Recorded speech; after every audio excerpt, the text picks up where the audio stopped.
All right. This is a guide for if you're buying your first firearm. We'll say for a concealed carry, not so much home defense, but we'll say more concealed carry side. Let's say you just don't know what to think. There is a lot of information out there. There's a lot of people. Everyone will tell you that their caliber, their gun is the right one, but no one will give you the information correct. I'm going to try to do that for you today as quickly as possible. First off, the gun is unloaded. If you're under 21, turn the video off now. This isn't for you. This is for legal gun owners. Let's get it going. Okay. First, two things. In order to take a bad guy down, we'll say an attacker, you need to either have loss of blood or you need to hit the central nervous system, which means spine, heart, head, so on and so forth. Now, we'll go to the bullets. 380, 9mm, 40, 45. The reason why I started off saying this is because the bigger the bullet adds to more blood loss. They will pass out faster.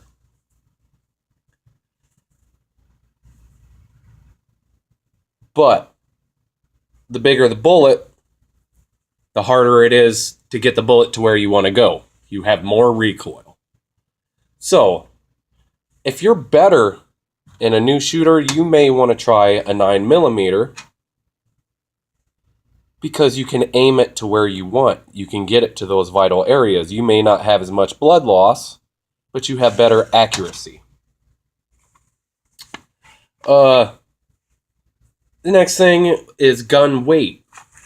Polymer guns are a lot harder to aim than, say, a full stainless steel gun. It doesn't absorb as much as the recoil. Barrel length. The longer the barrel, the easier it's going to be to get your bullet to where you want it to go. The shorter the barrel, the harder it's going to be. Round capacity versus power. That's where we go into this again. 9, 40, 45. A 9mm you can carry usually 17 rounds in a gun. A 40, 10 rounds. And a compact, we'll say. 45, 7 rounds. So it's all up to choice. It's how you want to play the game. That's the cool thing I like about guns. It's how you feel what will fit your life, and no one way is 100% correct. I personally like 40. I get 10 rounds. I get the power I need. And I truly believe bad guys come in more than one. If someone comes to your home to commit a crime, they're usually with their buddies. I know I got 10 rounds. 3 to each. Whatever. Don't even make a set number. I just know I'm good.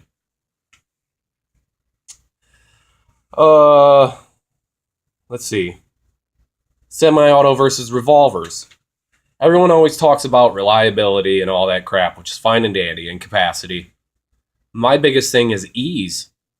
A semi-auto is very hard for a woman to use. Or someone weaker. I don't want to say a woman. My wife has trouble racking the slide. She can't even rack the slide on this gun in front of you. This M&P. A revolver, you have the choice of just cocking the hammer, which is much nicer for someone that isn't as strong in the hands. So that's something to think about when you're looking. Cheap gun versus expensive. No one ever tells you the difference between a $300 gun and a $500 gun. This is a $500 gun. This is a $300 gun. What is the difference between the two? The other one was a 40. This is a 9. That's obvious. But what is the real difference? What do you get when you spend more money? First, sights. These sights are painted on. They are tiny. I actually had to put the white dots on because you couldn't see anything. The recoil spring. When you fire a bullet, the spring inside is what determines how much you're going to feel it in your hands. The recoil spring on this firearm, or the guide rod, I should say, is made out of plastic. It is not that strong. Now, you take my M&P over here, for example.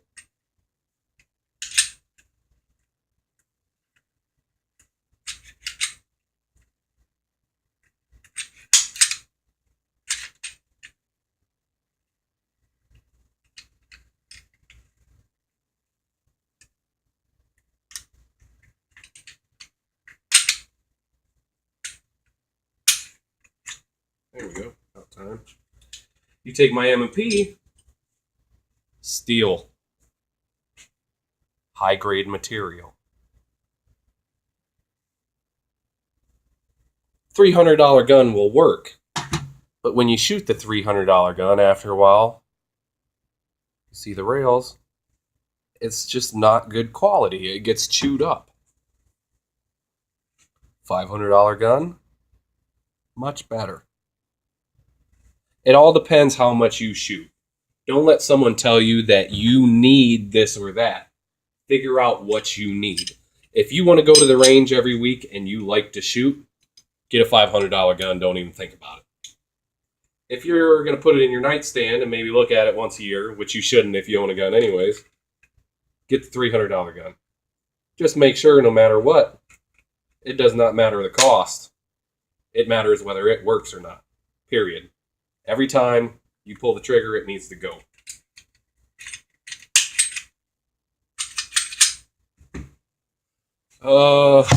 Let's see. Ball points versus hollow points. The bullets in front of you see are called ball points. It's ball rounds. It's what they use when you go to the range. These are hollow points. There is a cavity in the middle of them